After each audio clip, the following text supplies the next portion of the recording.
sad. Rest in peace, Olivia Simmons We from 2016. Welcome back, everybody. She's Olivia. And she's Lucy. And this is Y.A.P, your awesome podcast. Today we're going to be talking about nostalgia as is a current reoccurring theme on our podcast. And we're just kind of going to talk about how it hits different now. It hits kind of in a different way. And definitely in a different way. Than it used to. For sure. Which, I don't know if we really had to used to nostalgia because we're only 17. But, you know. I feel like there's definitely a change that's, obviously because we talk about it a lot this year on Y.A.P. We're graduating high school this year. It just feels like there's just been a shift, like when I've thought about nostalgia like in the past, especially like when I look at like last year when we even like a big theme on our channel was nostalgia. We would talk about, like, I remember we did the slime episode and we talked about if we were a slime household or not, right? Yeah, but now like it just feels different because we're talking about like the difference from graduating like kindergarten to graduating high school. Yeah, just like on a deeper level. Right. Yeah.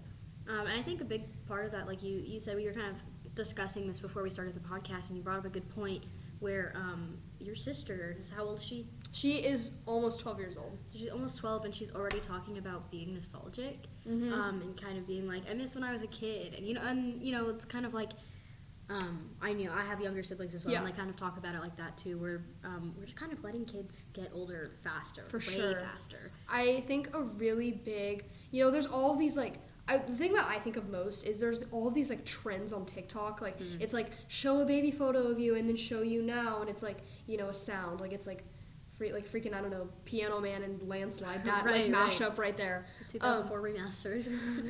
But like we're seeing like all of these like young kids do it as well. It's like show a baby photo of you and then show you now. It's been like 5 years since a baby photo was taken. I'm like, yeah, you looked like that like 5 years ago. But like, and like I remember one time I was looking and like my sister had reposted a video and this was last year, so it was like 2015 aesthetic, and I'm like, you were 1 year old. I feel like you can be nostalgic about pretty much any year that you had consciousness to a certain degree. Right. Like, I was conscious. I was conscious starting probably in like 2013, I would say, when I went to kindergarten. Okay. And like I remember a few things about that year, and like I can like have nostalgia about that because I started kindergarten, but like I'm not gonna be like, oh, 2013 aesthetic, I remember all those things. Like, right. I don't remember that because like that wasn't. You weren't that conscious. Yeah, I wasn't that conscious. I was 5. I feel like social media, like they see these trends of like, people like our age, like they're posting like, oh, like I remember 2016, like I remember what a fun year, and like they just feel left out because like they didn't get to experience like that. Right. And it, like I remember the same thing. Like when I was online when I was 12 years old in like 2019, 2020, and all these people were talking about, oh, like you remember the like Tumblr era in the 2000, like the early 2010s, and I'm like, no, I don't remember that, and like I would be sad. I was like, I want to experience that too, and like I think it's to be a teen on Tumblr. To be a teen on Tumblr. Like the FOMO has become so much more of an issue since social media has become so much more of a normality.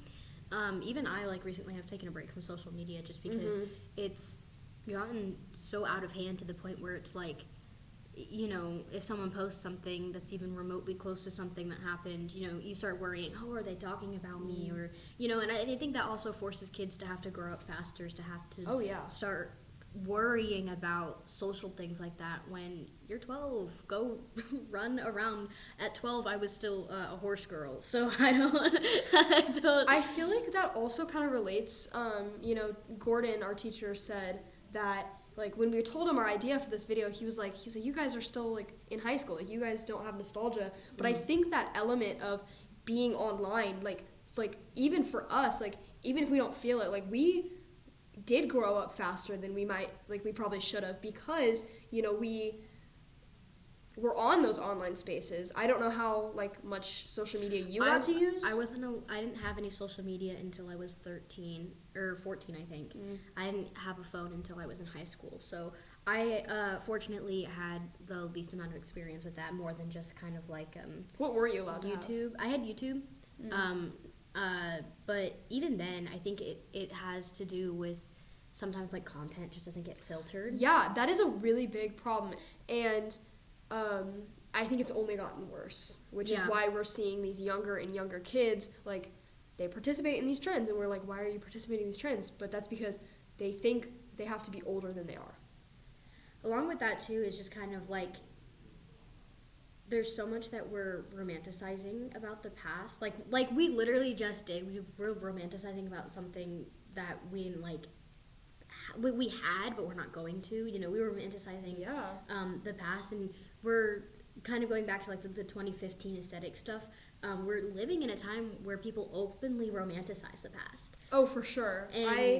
And it's not even like, I feel like for me, it's not even like adults that I see doing it. It's mostly people like our age and younger romanticizing this aesthetic. I live my day as if it was the last. There's so many people romanticizing and like the music and like Vine and all these different things that came out of that year. And I think a big part of that is the fact that we were children. Right. Because it was just so much easier and it felt so much safer it's then. So much easier to look back on a time that and like think of it fondly when you didn't have to like when things were easier for you. Right. When, you know, all you had to worry about was, is my mom gonna let me play on my PS4 when I get home? You know, like, you know, it's like, and it's hard to like think about like the fact that like little kids, like 12-year-olds are thinking back and being like, oh, like, you know, those were the better days. Like you're 12, like you should be enjoying your life. Yeah. And like I'm romanticizing on what you have right now rather than like when I was your age, I wasn't romanticizing what I had in the past. But 12-year-olds, when we look at them and we're like, you guys, you're romanticizing being like a toddler, it's kind of like we're 17, we were romanticizing being 12. Yeah. That's what I was trying to get at. Was like, yes. Was you're at the age, like those people are at the age that we are nostalgic about. Mm-hmm. You know, maybe a little younger than 12. But a little younger, but like that range, honestly, like 2016 to 2020 is like the range that I kind of see people like romanticizing. And I actually remember in our episode last year about the TikTok being banned, we talked about people trying to bring back 2020 TikTok, and that's like kind of what they're trying to do now. Like they're just trying to bring back that nostalgic time period because, you know, our age range, like we were little kids, like we like, and like we just remember life being better. And I think a lot of that plays also into pre-COVID, but that's not something we need to get into. But I mean, it is though. It's something that like living through so many events that that have happened. You know, COVID, just kind of like the government shutdown that we went through. Just the whole like political, the state of the political and economic state of the world. But no, really, like the way that our politics are at a war currently, whatever side you're on, left or right, I think these kids are, you know, they're 12 and they're already worrying about voting. And I didn't even think about voting until I turned 17, and I was like, oh, maybe I should get educated enough that next year I can vote with an educated mind. Can't really be mad at them because when I was 12, I also wanted to be a baby who didn't have to do her math. You know, but when we're 17 and wishing that we were, you know, 10 years old again, when we're 27, we're going to be wishing that we were 17 again. So I think really the moral of the story is, while nostalgia hits different for us now, it's going to only continue to hit different. I mean, that's honestly a lesson we need to learn too. Like we're only 17. Like we still have so much time as people to grow. Like we haven't even gone off to college yet, and so much is going to happen in those 4 years that these 4 years are going to feel insignificant. Like if someone's gonna take something from this, like just to slow down, you know? Yeah, like, take a moment and look at the world that you're in now, and rather than be so stuck in the past and dwelling on things that aren't what you have, focus on the good things that you do have now. Yeah.